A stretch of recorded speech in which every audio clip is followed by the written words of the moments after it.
Assalamualaikum warahmatullahi wabarakatuh. Alhamdulillahirabbil alamin wassalatu wassalamu ala asyrafil anbiya'i wal mursalin.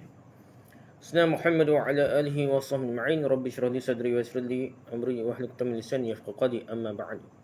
Kita sambung balik kitab kita ni, terjemahan Sahih Al-Imam Bukhari oleh Maulana Asri dan huraian dia nota kaki lah. Jadi kita dah baca hadis sebelum ni.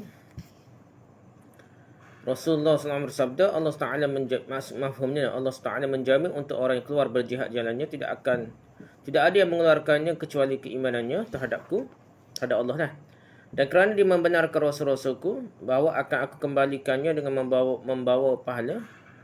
Dengan dia tu orang Muslim, orang beriman tu membawa pahala dan ataupun harta ghanimah, harta rampasan perang yang dicapainya, atau aku masukkannya ke dalam syurga. Jikalau tidak aku takut akan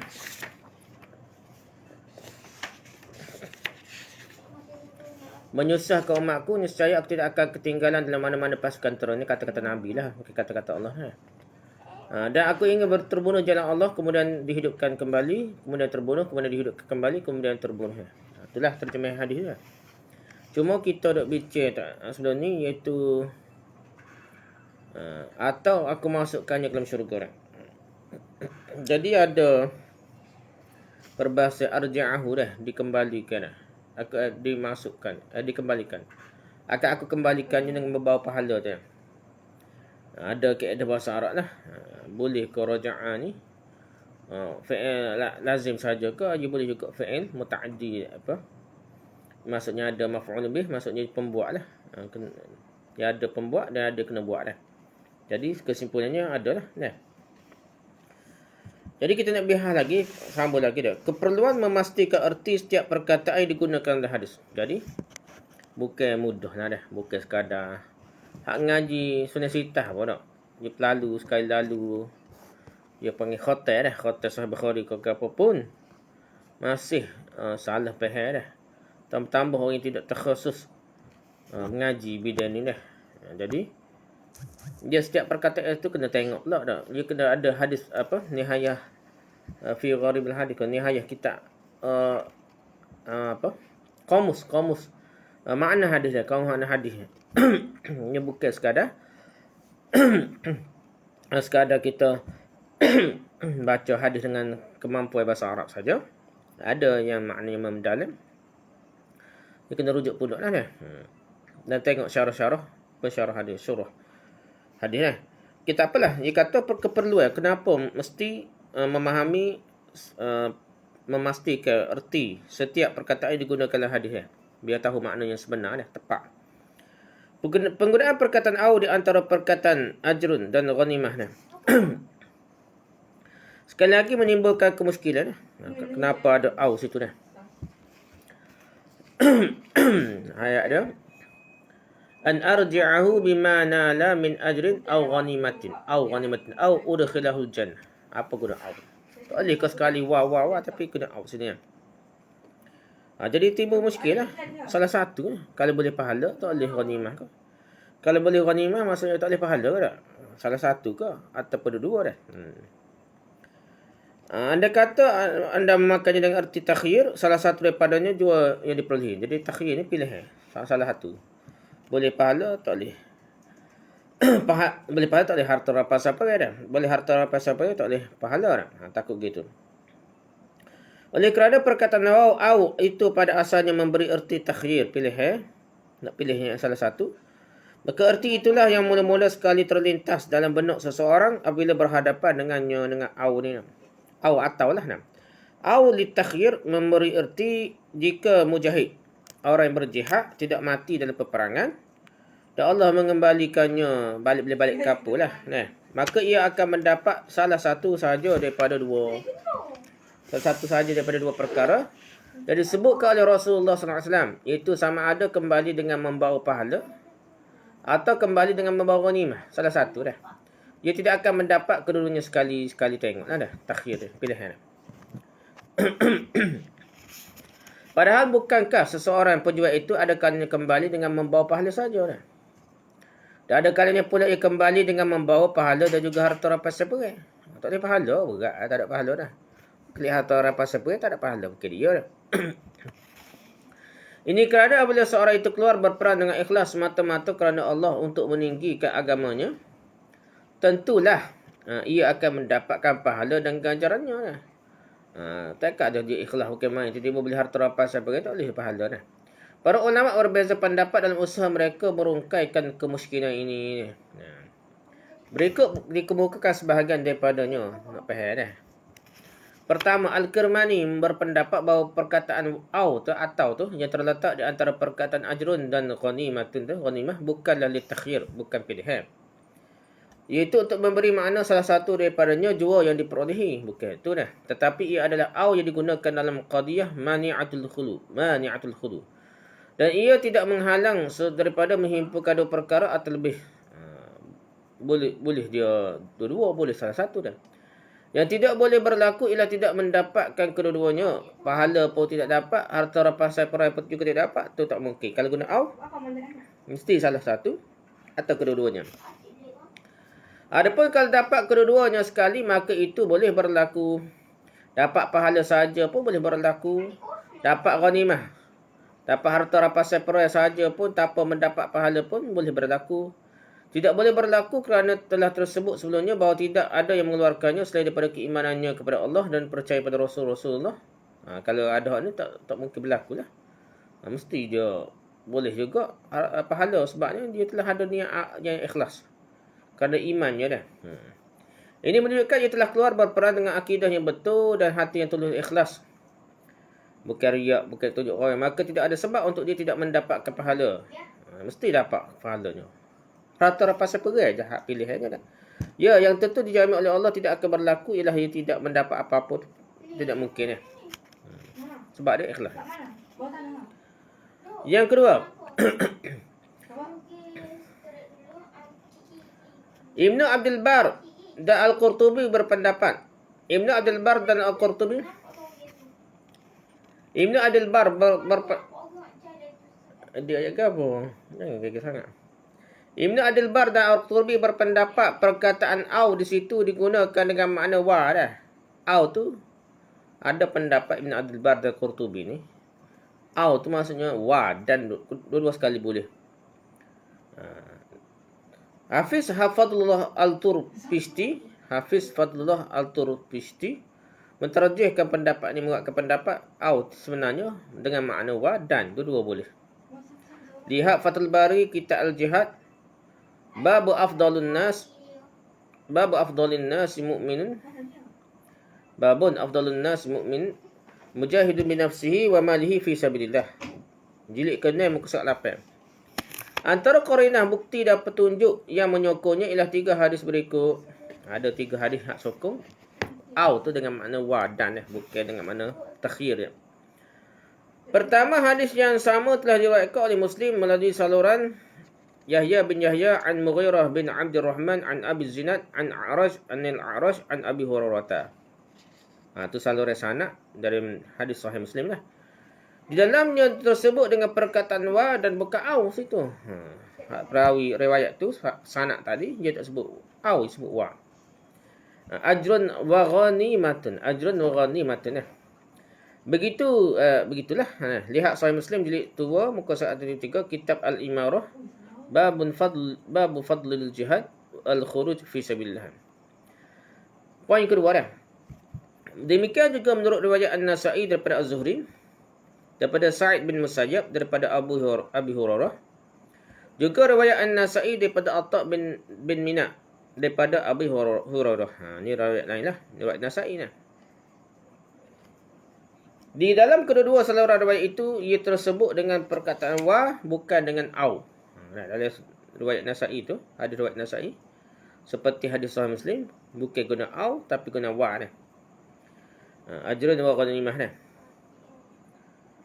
Di dalam kedua saluran riwayat itu tersebut dengan bukan dengan Lihat Sunan Nasa'i jilid 2 muka surat 55 Kitabul Jihad babu ma takfulullahu azza wa jalla liman jahada fi sabilihi.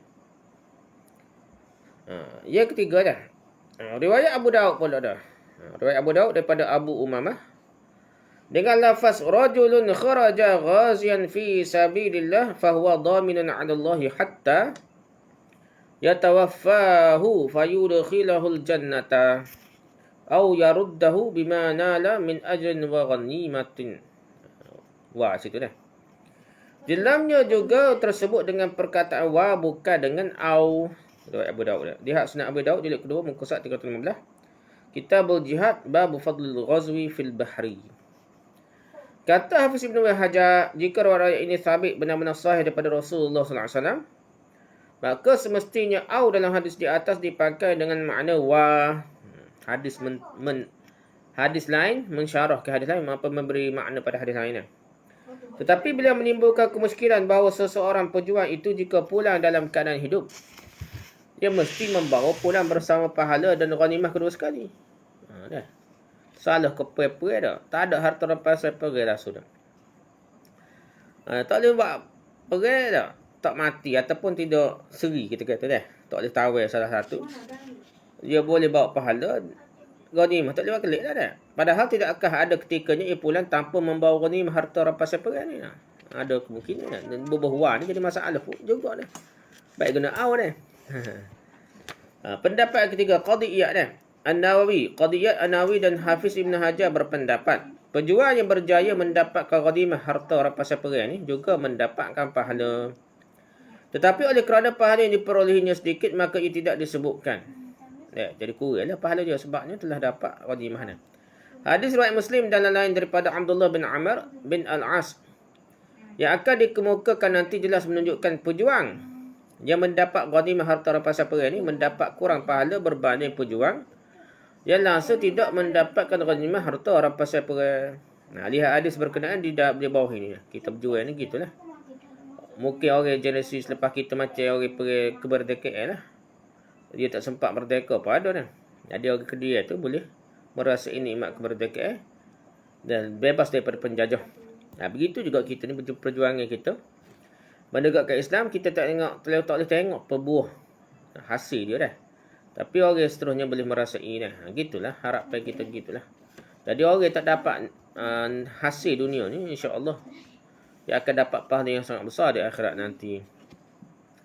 Anna Rasulullah sallallahu alaihi wasallam qala ma min ghaziyatin taghzu fi sabilillah fayusibuna al-ghanimata illa ta'ajjalu thulusai ajrihim min al-akhirati wa yabqa lahum thuluthu wa illam yusibu ghanimatan thumma lam ajruhum thumma tamma lahum ajruhum wa illam yusibu ghanimatan tamma lahum ajruhum. Bermaksud sesungguhnya Rasulullah sallallahu alaihi wasallam bersabda, tiada satu pun pasukan tentera yang berperang di jalan Allah lalu mereka mendapatkan ghanimah harta rampasan perang, melainkan mereka mendapat segera ganjaran yang disediakan untuk mereka di akhirat sebanyak 2/3 dah.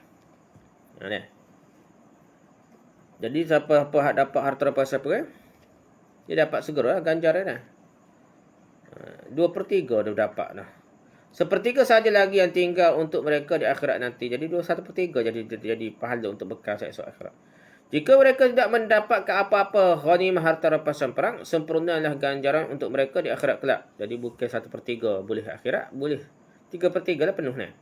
Hadis riwayat Muslim, Ahmad, Abu Daud, An-Nasa'i, Ibn Majah dan Ibn Hibban. Imam Nawawi begitu yakin dengan zahir hadis ni lah. Dia tak ta'wil. Betul dah gini lah. Keyakinan beliau itu mendorongnya berkata dalam syarah Sahih Muslim lah. Syarah Muslim. Begini. Makna yang betul bagi hadis ini dan tidak boleh lagi dipakai dengan makna yang lain selainnya ialah para pejuang jika mereka selamat dan mendapatkan ghanimah harta rampasan perang, pahalanya akan berkurang daripada orang-orang yang tidak selamat atau selamat tapi tidak mendapatkan ghanimah. Jadi kurang. Harta rampasan perang yang diperolehi mereka sebenarnya merupakan sebahagian daripada pahala atau ganjaran untuk peperangan mereka. Apabila ia sudah didapati, berarti mereka telah mendapatkan terlebih dahulu sebanyak 2/3 daripada pahala yang disediakan untuk mereka di akhirat nanti. Jadi kurang. Pendapat ini juga sesuai dengan hadis-hadis yang sahih dan masyhur daripada para sahabat bahawa mereka berkata, ada antara kami telah meninggal dunia dalam keadaan ia belum makan mendapat sedikit pun daripada pahalanya. Pahalanya ganjaran dunia lah. Sahabat-sahabat jual untuk menegakkan negara Islam ni. Ada yang mati sebelum kemenangan Fathul Mekah. Ada juga antara kami orang yang telah masak buahnya dan dia akan memetiknya. Ada sempatlah buah hasil perjuangan Islam itu berjaya, kerajaan jadi kuat Islam. Hasil dia jadi kaya kerajaan Islam tu sempat merasa. Tu Imam Nawawi sebutlah dah, panjang dah bab. Pendapat yang kami sebut inilah yang betul dah. Dah gini. Ia bertepatan dengan sahih hadis. Imam Nawawi kata dah, tidak ada pula hadis yang lain yang sahih lagi terang menyalahinya. Maka semestinya lah ia dipakai dengan makna yang telah kami sebutkan itu. Qadhi Iyad juga telah memilih pendapat ini, kata Imam Nawawi. Kalau begitu, bolehkah difahami mendapat ghanimah harta rampasan perang adalah penyebab bagi kurangnya pahala di akhirat? Boleh faham gitu ke? Seperti hadis ni. Kenapa pula Nabi SAW menyebut ghanimah sebagai satu keistimewaan Rasulullah SAW baginda? Dan ia bukan sahaja halal kepada umat Islam ni, malah juga halal juga kepada Nabi SAW sendiri. Nabi tak boleh pahala penuh sebab Nabi ni perang, memang Nabi boleh harta ghanimah ni. Kerak boleh, banyak boleh lah. Jadi kurang pahala Nabi lah. Orang fikirlah, nak ulama-ulama fikir.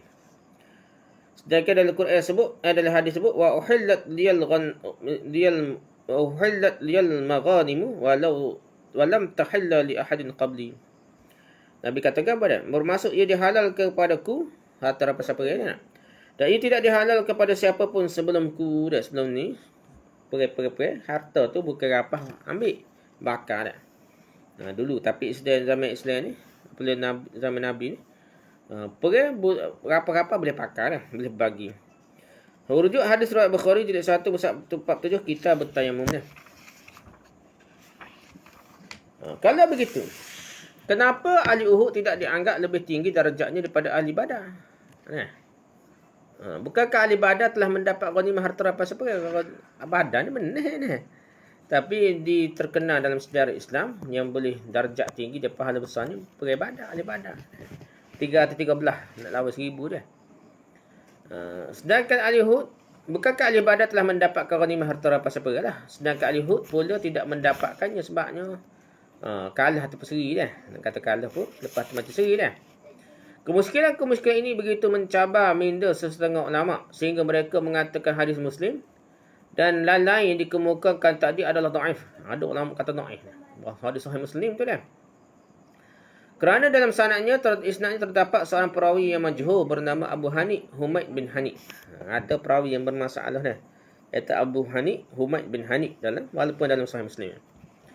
Maka Nawawi berkata, silap teruklah mengatakan perawi itu majhul sebabnya dia adalah seorang perawi yang masyhur dan thiqah. Imam Nawawi jawab balik. Duk lalu dah.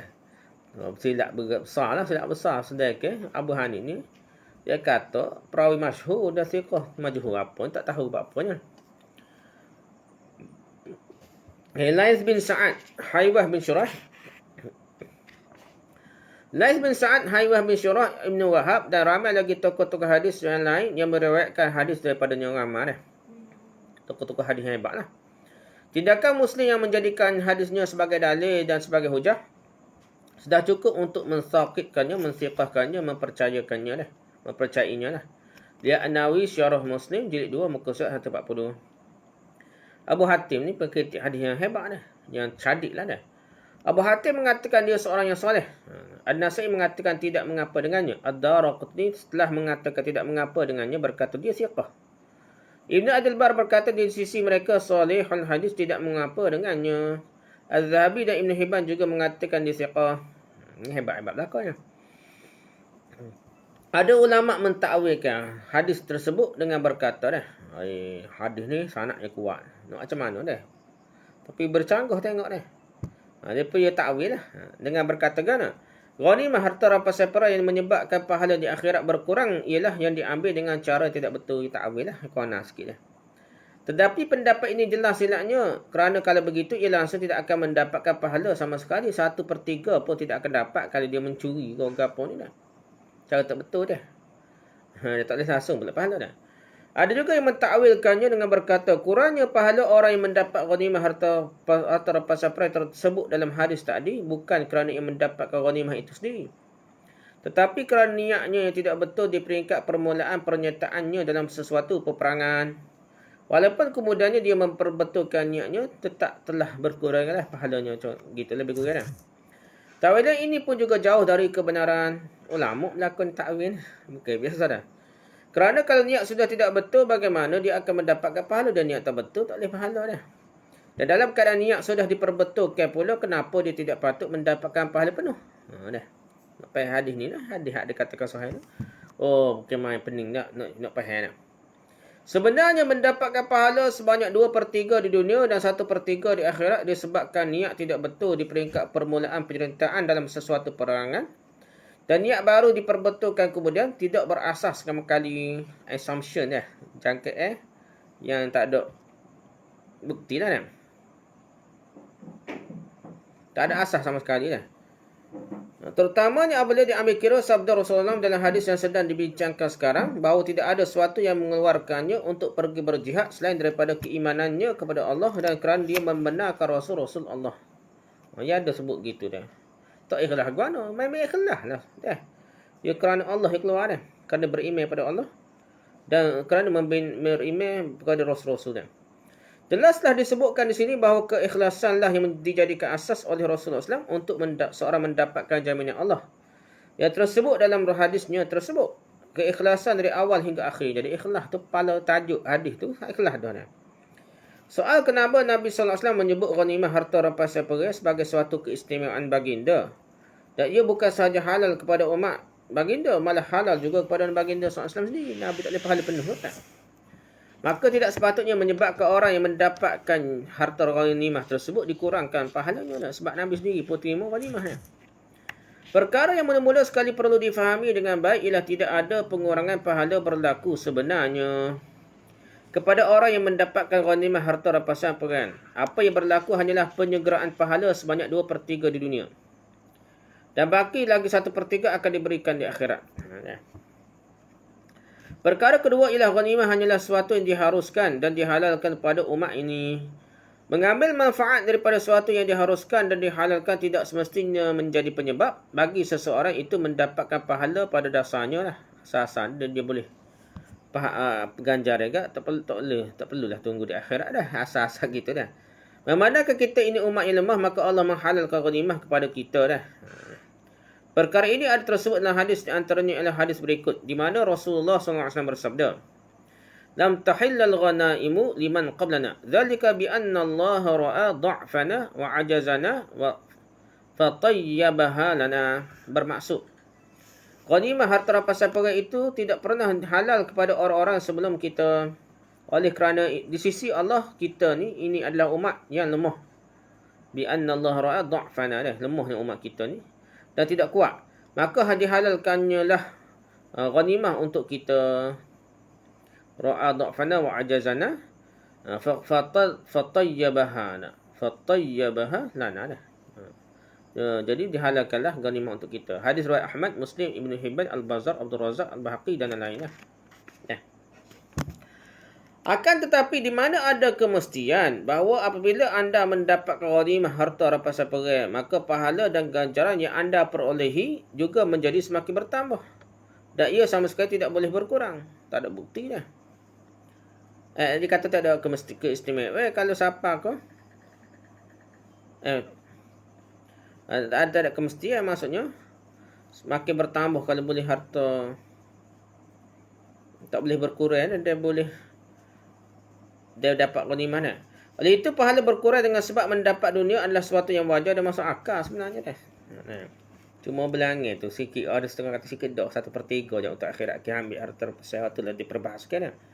Demikian juga kemiskinan berkenaan dengan ahli ibadah melebihi ahli hud. Satu perkara peliklah pasal tak suhu makna ahli hud ni yang paling suhu ni ahli ibadah ni. Darjat tinggi orang sahabat yang terlibat ahli ibadah, peribadahan ni maksudnya ada kedudukan khusus. Dia pangkat lebih pada Tan Sri Tun lah kita kata dah. Sepatutnya ahli Uhud lah yang lebih daripada ahli Badar kalau kita tengok kaedah tadi dah. Kerana mereka tidak mendapatkan ghanimah harta rampasan perang. Sedangkan ahli Badar ni pula telah mendapatkan ghanimah dah harta rampasan perang. Jawapan kepada kemusykilan ini ialah sepatutnya perbandingan tidak dibuat di antara ahli Badar dan ahli Uhud dan ahli Uhud. Tak boleh banding dua tu dah. Sebaliknya di antara sesama ahli Badar, antara ahli Badar yang telah mendapatkan ghanimah dan ahli Badar tidak mendapat ghanimah kerana telah syahid dalam peperangan itu misalnya. Nak banding pun dia kata tak. Apakah pahala diperolehi mereka sama saja? Untuk mendekatkan kepada pemahaman, andai kata sahaja pahala diperolehi ahli badar yang tidak mendapat ghanimah, ni ratus. Ahli badar yang tak dapat ghanimah, ni ratus. Pahala yang diperolehi oleh Uhud yang tidak mendapat ghanimah, pula 100. Jelah kata lain-lain. Sebabnya, lebih besar perang pertama ni. Pahala hak boleh ahli badar ni sebab peperangan pertama ni 100. Peperangan ahli Uhud ni yang tak dapat ghanimah ni 100. Sikit lah. Oleh kerana ada ahli badar telah mendapat ghanimah dan dengan itu dia hanya berhak mendapat 1/3 sahaja daripada pahala penuh yang diperolehi oleh ahli badar di akhirat nanti. Bukankah ia masih mendapat lebih daripada pahala penuh yang diperolehi oleh ahli Uhud, iaitu 200? Ni 100 bagi 3. Ni 1/3 tu boleh 200 lagi lah. Pahala untuk akhirat. Sedangkan ahli Uhud pula tak dapat ghanimah 100 je lah. Kerana jumlah itu merupakan 1/3 daripada 600 ni. Jadi 200 lebih banyak daripada 100. Walaupun telah bagi 3 dah. Mungkin gitulah nak suruh faham hadis tu. Lihat untuk semua perbincangan yang lalu, lihat Fathul Bari jilid 6 muka 9 dah.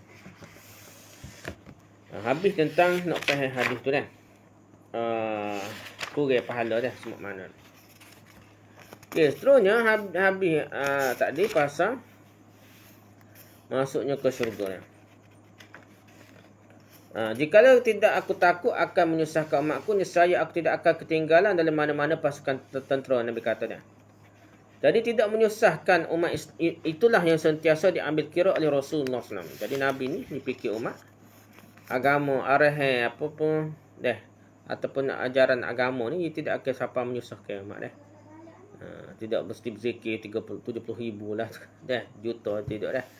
Dia tidak pakai gitu. Nabi tidak susahkan umat. Kenapa Nabi SAW bersabda, jika tidak aku takut akan menyusahkan umatku, nescaya aku tidak akan ketinggalan dalam mana-mana pasukan tentera. Kenapa Nabi ayat gitu dah? Apakah kesusahan dan masyakkah yang ditakuti oleh baginda akan menimpa umatnya jika baginda menyertai setiap peperangan yang dilancarkan terhadap orang-orang kafir dah? Para ulama telah mengemukakan beberapa pendapat mengenainya. Kenapa Nabi cakap begitu? Di bawah ini dikemukakan sebahagian daripadanya. Pertama, antara kesusahan, kesukaran dan masyakkah, kesulitan yang akan berlaku dengan sebab ketiadaan Rasulullah SAW di Madinah ialah terganggunya urusan pentadbiran kerajaan. Jadi Nabi ketua negara, kalau ketua negara pergi juga, terganggulah urusan pentadbiran lain. Tak apa pula perkara besar yang akan berlaku di pusat bandar Madinah secara khususnya, dan apakah bentuk penyelesaian yang seharusnya diambil dalam menangani keadaan itu. Tentu sekali orang ramai akan mengalami pelbagai bentuk kesusahan apabila urusan kerajaan terganggu lah. Sebab pergi belakang perang tak ada nak menyelesaikan di pejabat, kita kata dia. Yang kedua, dengan Nabi SAW menyertai setiap peperangan, umat akan menyimpulkan bahawa pemimpin tertinggi negara yang lain sesudah baginda juga wajib menyertai setiap peperangan.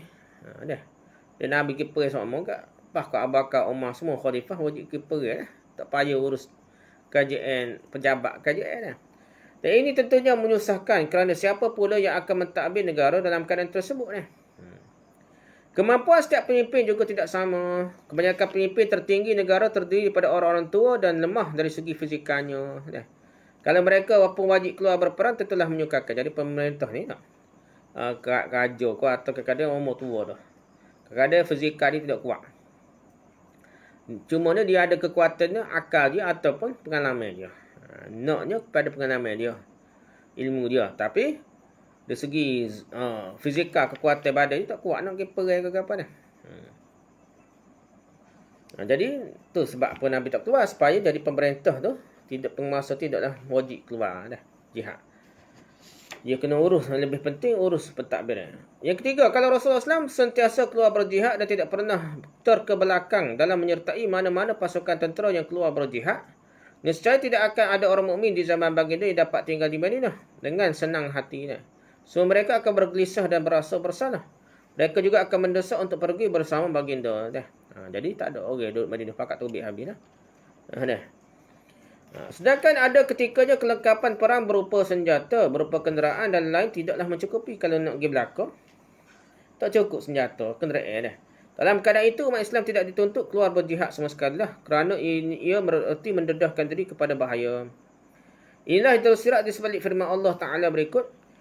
ولا على الذين إذا ما أتوك لتحملهم قلت لا أجد ما أحملكم عليه تولوا وعينهم تفيض من الدمع حزنا ألا يجدوا ما ينفقون. Bermaksud, dan tidak juga berdosa orang-orang yang ketika mereka datang kepadamu memohon supaya engkau memberi kenderaan kepada mereka untuk pergi berjihad. Jadi jumpa Nabi nak minta kenderaan. Engkau berkata tidak ada padaku kenderaan yang hendak kuberikan untuk membawa kamu. Mereka kembali sedangkan mata mereka mengalirkan air mata yang bercucuran. Menangis kuat. Tak pergi jihad ni. Tiuk kuat dah. Menangis kuat kerana sedih bahawa mereka tidak mempunyai sesuatu apa pun yang hendak dibelanjakan untuk pergi berjihad pada jalan Allah. Kereta, kenderaan, kau apa tak boleh. Tak ada dah. Surat At-Taubah ayat 92. Untuk menjaga hati orang-orang yang seperti ini, itulah juga bagi Nabi SAW tidak ikut serta dalam sekian banyak peperangan. Dengan adanya baginda bersama, hati mereka terhibur dan tenang sikit. Andai kata Rasulullah SAW tidak pernah ketinggalan daripada menyertai mana-mana peperangan pun, tidak dapat dibayangkan betapa kesedihan dan kegelisahan jiwa yang dialami oleh sahabat-sahabat yang setia seperti itu. Itulah sebahagian daripada hikmah Rasulullah SAW tidak menyertai setiap pasukan perang yang keluar untuk berjihad. Itulah hikmah dia. Gitulah Nabi dah. Nabi kata, sejaya aku tidak akan ketinggalan dalam mana pasukan tentera dan aku ingin terbunuh jalan Allah, kemudian dihidupkan, kemudian terbunuh, kemudian dihidupkan, kemudian terbunuh. Nabi kata dah. Okay, kelebihan dan keistimewaan orang mati syahid. Apa lebihnya orang mati syahid? Untuk menyatakan betapa kelebihan dan betapa keistimewaan yang diperolehi orang-orang yang mati syahid, Nabi SAW di akhir hadis ini telah bersabda, dan aku ingin terbunuh jalan Allah. Nabi sendiri dah ingin terbunuh jalan Allah, kemudian dihidupkan, kemudian terbunuh, kemudian dihidupkan, kemudian terbunuh. Baginda menyatakan keinginannya untuk terbunuh ke jalan Allah sebanyak 3 kali. Nak mati syahid sungguh dah. Dalam perang dah Nabi dah.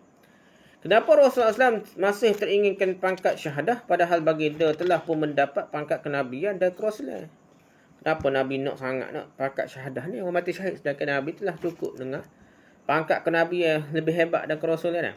Bukankah pangkat kenabian dan kerasulan itu jauh lebih tinggi daripada pangkat syahadah mati syahid, kesyahidan tu dah? Beberapa jawapan telah dikemukakan oleh para ulama. Pecah kepala mikir ulama ni macam-macam nak jawab dah. Antaranya ialah pertama, memang benar pangkat kenabian dan kerasulan itu jauh lebih tinggi daripada pangkat syahadah kesyahidan. Namun pangkat syahadah tentu mempunyai keistimewaan tersendiri sehingga seorang Nabi juga teringin mendapatkan mati syahid. Jadi pangkat kenabian itu tambah mati syahid besar lagi. Dan cukuplah untuk membuktikan keistimewaannya apabila Rasulullah SAW sendiri menginginkan mati syahid. Pergi jihad dah.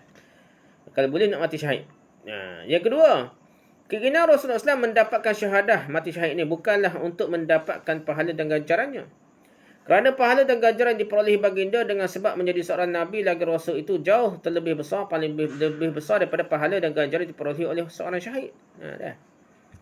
Sebenarnya apa yang mendorong Nabi SAW menginginkan syahadah ialah kerana padanya terdapat semacam kelazatan. Mati syahid itu ada lazatnya. Dan kenikmatan tidak terdapat pada benda-benda lain dah. Nikmat dalam kubur dah. Alam barzakh tu hebat dah. Orang mati syahid. Untuk mendapatkan darjat syahadah, seorang tidak perlu mati beberapa kali. Cukup dengan dia mati terbunuh sekali saja dah. Keinginan sahaja Nabi SAW untuk mati syahid beberapa kali menunjukkan pada mati syahid itu ada semacam kelazatan. Dan semacam kenikmatan yang tidak terdapat di mati yang lain lah. Kedua-dua pendapat tadi dikemukakan oleh Al-Allamah Maulana Syabir Ahmad Al-Usmani dalam Fadlul Bari. Ini ulama mufti awam, paling awam, mufti Pakistan. Yang ketiga, poin ketiga dah. Lebihnya orang yang mati syahid dah. Pahala dan ganjaran diperolehi seorang Nabi tentunya lebih besar daripada pahala yang diperolehi oleh umatnya. Biar setiapa pun dia, tetapi pahala yang diperolehi seorang yang mati syahid begitu istimewa sehingga tidak tersebut orang-orang lain mendapatkan seperti orang yang mati syahid dah. Antara kelebihan orang mati syahid yang disebutkan oleh Rasulullah SAW ialah dalam hadis berikut. Ini Nabi sebut pahala orang mati syahid. An Masruqin qala sa'alana Abdullah an hadhihi al-ayah fala tahsabanna alladhina qutilu fi sabilillahi amwata bal ahya'un 'inda rabbihim yurzaqun. Qala ama inna qad sa'alna 'an dhalika faqala arwahuhum fi jawfi tayrin khudrin laha qanadilu mu'allaqatun bil 'arsy tasrahu minal jannati haitsu sya'at thumma ta'wi ila tilkal qanadil fattala'a ilaihim rabbuhum itla'atan faqala hal tashtahuna syai'an qalu ay syai'in nashtahi wa nahnu nasrahu minal jannati haitsu syi'na fa fa'ala dhalika bihim thalatha marratin falamma ra'aw annahum la yutraku min an yas'alu فقالوا يا ربي نريد أن ترد أرواحنا في أجسادنا حتى نقتل في سبيلك مرة أخرى فلما رأى أن ليس لهم حاجة تركوا. Bermasuk dah hadirin. Masruq meriwayatkan kata beliau, kami pernah bertanya Abdullah bin Mas'ud tentang ayat ini yang bermaksud, jangan sekali-kali kamu menyangka orang-orang yang terbunuh jalan Allah itu mati. Bahkan mereka hidup di sisi Tuhan mereka sentiasa dikurniakan rezeki. Macam dalam syurga ni, mak dia dah. Seumpamanya orang yang mati syahid. Kata Abdullah, kami juga pernah bertanya Rasulullah SAW tentangnya. Maka Rasulullah SAW bersabda, roh-roh mereka berada dalam rongga berburu hijau. Roh-roh mati syahid ni dalam buru hijau. Ia mempunyai lampu-lampu hiasan yang tergantung di arash. Roh-roh itu bebas pergi ke mana-mana sahaja ia mahu dalam syurga. Kemudian kembali ke lampu-lampu yang tergantung tersebut. Allah melihatnya lalu bertanya, apakah kamu mahu apa-apa lagi? Nak beri nikmat apa lagi dah? Jawab mereka, apa lagi yang kami mahu? Kami telah bebas untuk pergi bersia-sia ke mana-mana sahaja dalam syurga ini. Allah SWT mengulangi pertanyaan sama sebanyak 3 kali. Bila mereka nampak mereka akan terus ditanya, berkatalah mereka, wahai Tuhan, oh Tuhan, kami mahu roh-roh kami dikembalikan pada tubuh-tubuh kami supaya kami dibunuh lagi di jalan-Mu. Dah nak mati syahid. Setelah dilihat mereka tidak punya apa-apa hajat lagi, Allah pun membiarkan mereka lah. Buat tak lagi mereka dah. Hadis riwayat Muslim, Tirmizi dan Ibn Majah. Banyak lagi lah kelebihan orang yang mati syahid yang tersebut dalam hadis-hadis Nabi SAW. Melihat kepada begitu banyak kelebihannya, tidak peliklah kalau Rasulullah SAW sendiri teringin kepadanya nak mati syahid attack, sebabnya lebih banyak dah. Okey, kesesuaian hadis tajuk dengan tajuk bab. Hadis ni kaitnya tajuk bab. Hadis ketiga pening ni dengan babnya dah. Kesesuaian hadis ketiga pening ini dengan tajuk babnya terletak pada sebahagian daripada sabda baginda dalam hadis tersebut, iaitu man kharaja fi sabilihi la yukhrijuhu illa imanun bi wa tasdiqun bi rusuli. Hak tu poin dia dah. Kait dengan kitab iman dah. Orang yang keluar berjihad dalamnya, di jalannya, tidak ada yang mengeluarkannya kecuali keimanannya terhadapku dan kerana dia membenarkan rasul-rasulku. Artinya ialah tidak ada apa pun yang mendorongnya keluar berjihad jalan Allah itu selain daripada kerana ia beriman kepada Allah dan membenarkan rasul-rasulnya. Maka keluar berjihad orang seperti ini merupakan sebahagian daripada iman atau kerana iman semata-mata. Jadi sesuai lah dah. Jadi kesesuaian itu ada dah. Jadi dia buat tu kerana email. Poinnya email sini. Pasal kita berimail kita ni. Okay, inti syarih hadis pengajaran umum hadis dah. Pertama, kelebihan berjihad. Lebihnya berjihad ni. Dan kelebihan orang terbunuh mati syahid dalam peperangan untuk menegakkan agama Allah. Itu poin pertama. Inti syarih pertama. Yang kedua ni, galakan serta dorongan daripada Nabi SAW supaya ikhlas dan membetulkan niat sebelum keluar berperang lagi. Yang ketiga, simpati dan belas kasihan Nabi SAW terhadap umatnya. Baginda sentiasa tidak melupakan umat dalam setiap keputusan yang diambil, yang dibuat dah. Poin keempat, intisari hadis ni, pengajaran hadis ni. Tidak salah berniat untuk mati syahid. Malah elok seseorang berjihad itu bercita-cita untuk mendapatkan pangkat syahadah jalan Allah. Molek baru dia. Yang kelima, tidak salah seorang berkata, suka sekali aku kalau dapat buat begini-begini. Kalau ni tidaklah kata semua pokok syaitan dah. Terhadap sesuatu yang tidak mungkin dibuatnya dah. Tak salah dah. Kalau boleh mati, hidup mula, nak pergi syahid semua dah. Boleh sebut kalau ni. Sebab dia tidaklah menunjukkan ada syirik dah. Sebab dia tidaklah menduakan, sekadar dia kata mungkin-mungkin. Yang keenam, apabila terdapat dua atau berapa maslahat kebaikan yang kita nak pilih, maka hendaklah diutamakan yang lebih penting dahulu dan yang paling penting daripadanya terlebih dahulu dah. Fiqh al-awliya lah. Kita nak susah masalah ni, kita cari yang mana penting dulu. Yang ketujuh, tidak harus mengambil suatu tindakan yang boleh menimbulkan kerosakan dan kerugian atau boleh membawa kepada keadaan yang lebih teruk lagi dah. Jadi tak boleh ambil tindakan yang bahaya dah.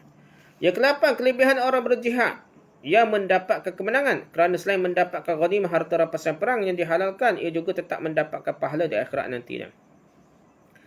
Poin ke-9, jihad sebahagian daripada iman. Inilah yang disimpulkan oleh Bukhari daripada hadis ketiga benar. Sama ada sebagai hasil daripada buah iman, hasil dari buah iman, atau imanlah yang mendorong seorang itu berjihad. Itu poin ke-9. Poin ke-10, iman bukan sekadar percaya dalam hati sahaja.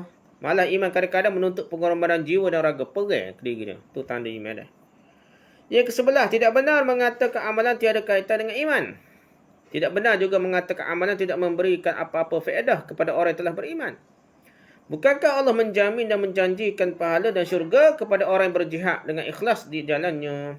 Jadi Allah telah jamin pahala syurga. Orang ikhlas. Yang ke-12, ghanimah harta rampasan perang ni halal untuk umat Nabi Muhammad SAW, bahkan untuk Nabi SAW sendiri pun halal dah. Bukan harta rampasan ke haram, tidak halal. Meskipun ia tidak dihalal kepada umat-umat yang terdahulu. Ini menunjukkan adanya hukum-hukum yang dimasukkan dalam ajaran Islam. Jadi ajaran Islam ni ada yang memasukkan hukum-hukum umat terdahulu. Jadi untuk semua perbincangan di atas ni, lihat Fathul Bari jilid 1 muka 92 hingga 93 dan jilid 6 muka 9. Umdatul Qari jilid 1 muka 209 hingga 232, Al-Kawakib Ad-Daruri jilid 1 muka 105 hingga 107, At-Tadih jilid 3 muka 6 hingga 71, Kasful Bari jilid 2 muka 305 hingga 314, Nasrul Bari jilid 1 muka 293 hingga 295, Tulfatul Qari jilid 1 muka 256 hingga 257. Ni nak nak kaji kak, tengok situlah dah rujukan. Habislah setakat tu bab ke-27, kita sambung lepas ni bab ke-28. Wallahu a'lam. Subhanakallah wa bihamdika, subhanakallahumma wa bihamdika, asyhadu an la ilaha illa anta, astaghfiruka wa atubu ilaik. Assalamualaikum warahmatullahi wabarakatuh.